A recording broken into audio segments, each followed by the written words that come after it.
Hey, let's talk about games. Good morning, my friends, it's Hydra here. Guess what? We've got some latest footage from the fairly recent console press release. That's right, this footage here is taken direct from the latest console build that we have available. And the reason I had to show this to you, simply I have no choice, I have to show this to you, is to give you a much better expectation as to the pace of the game. I've previously only given you tiny snippets of these other videos that people have published, but now I have a little hard drive full of it myself. So obviously we're looking a little bit of couch co-op today. We're looking at an Assassin and a Crusader on the Ps4 or PS Pro. And I have to say, it's looking pretty crisp and pretty nice. The main thing that I feel that we can talk about today with this footage is the change in pace. Granted, we've got a Crusader who's rocking a heavy bolter. He's perhaps not the best person to be displaying pace. Also, shout out to the slow-moving projectile attacks coming from the Apostle over there. Nice to see something that we can actually have a go at dodging for a change. Hopefully, lots more of the classes have been changed to do such attacks. That would be nice. Anyway, back to talking about the pace.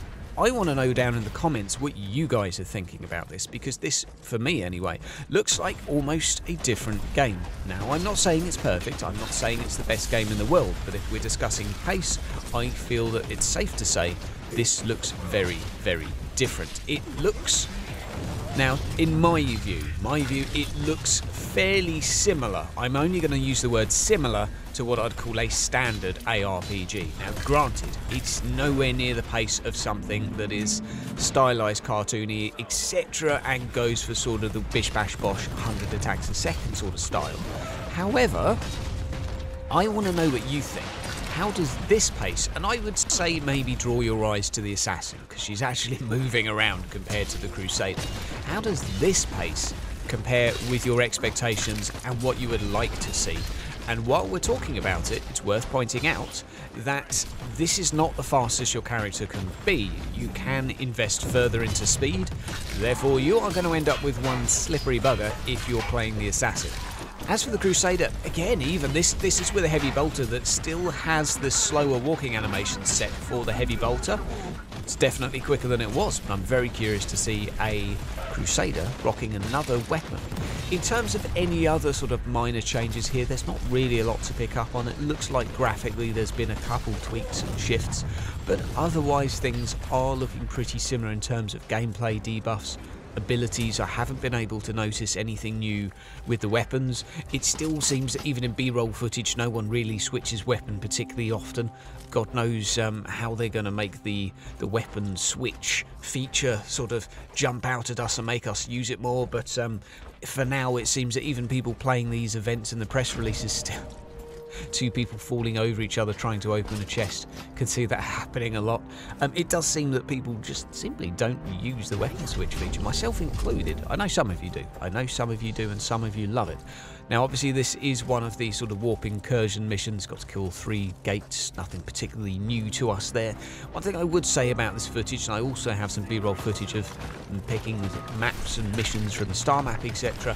Obviously, there's the changes in UI for console, but there's not any new missions there just yet, which is why I will emphasise that this is the press build that they had put together, I would say, gone 2 weeks ago, possibly even 3 weeks ago. So this is footage from the quote-unquote latest build, but it is by all means still missing a lot of stuff. In terms of sort of diversity, etc., there was none of the new maps available for this, etc. They're still holding on to that stuff till release. So I don't know as this should be referred to as like the patch that we never had, or the beta build that we never got, but it looks good. It looks good. What I would say as well, what we'll do after this is we're going to bring up some footage of the Psyker in just about a minute, because I'd like to draw some attention to as well some changes to animation, sound design, etc. The Psyker in particular seems to have had a little bit of work, something I'm a little bit excited for. The animation, the model, the characters always looked rather stiff. Some of you may still feel that it does look that way, but of course, I invite you to come up with your own decisions. To me, there's been some improvements made in terms of animations, and, well, again, we'll have a look in just a minute and let you make your mind up. Okay, so here we are with the Psyker. In terms of character model over on the right hand side there, I don't know if it's wishful thinking, looks like it's had a few texture updates. Obviously we don't have the 4th psychic power tree over on the side here, which is a shame. It will be in the final release, but I'm really looking forward to seeing the other 6 abilities. Hopefully that's going to really open up the build diversity for this character. I mean, another 6 abilities mixed with the 24 current ones. I think it's 24, I'm not sure. That's pretty nice. That's hopefully several more builds that could be viably made, and some options that people will have, extra buffs, extra debuffs. It's the telekinetic tree. So now here we are at the star map, and as we said earlier, no new mission types to perv over at the moment, but hey, we're just going to have to make do with the current set, it seems, until launch comes in. Hopefully though that they will be something showcased in one of the forthcoming developer streams. I think that would be a really good move for them to do. Now, one thing that we're going to have to put up with, and at the moment I'm hoping this is a little bit of an optimization issue, but it does seem like the loading times are a little bit on the sluggish side, so I'm actually going to edit this out, just so we're not sat here having an awkward 30 seconds, although I would give a little shout out to the nice new skull-like loading screen. Right, let's skip ahead. Right, and here we are within the mission with the Psyker. Again, another map we're very, very accustomed to seeing, very, very used to seeing.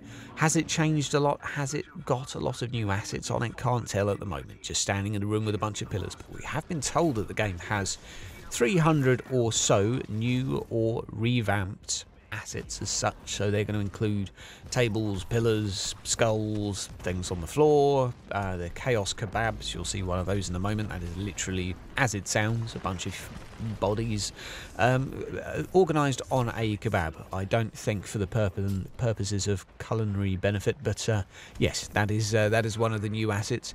In terms of speed, again, Psyker is also rocking here. It's nice to see they actually gave everyone the opportunity to play at level 35.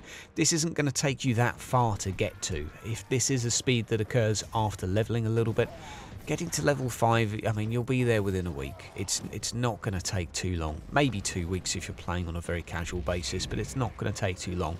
Now, worth pointing out, I feel that some of the animations look like they have partly been sped up a little bit. Certainly the R2 ability down there, you can see a little fire twirling sort of effect. You'll notice that when you cross your arms as a Psyker. That, for me anyway, seems to have had a little bit of refinement. Some of the buffs as well, here we go. The audio seems to have had a little bit of love too. In terms of how it feels, I mean, it looks to me like there's a little bit of a connection now when you actually use some of the more, well, some of the buffs, etc. You pause for a second, you get a notable sound effect to say you've done something.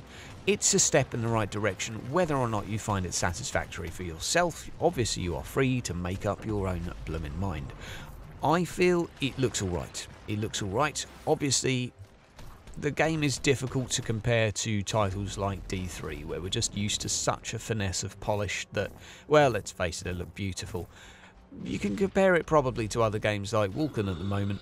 Again, different, very different styles, but perhaps a side-by-side when the game's released will be an interesting comparison to make. We've already made one previously, but within final release that will be another one nice to do, although a little shout out to Wilson here, despite only having 4 hours of content. It is very good 4 hours of content, and they've got some fantastic development ideas in terms of skill builds. But anyway, enough about that game. Back to Martyr.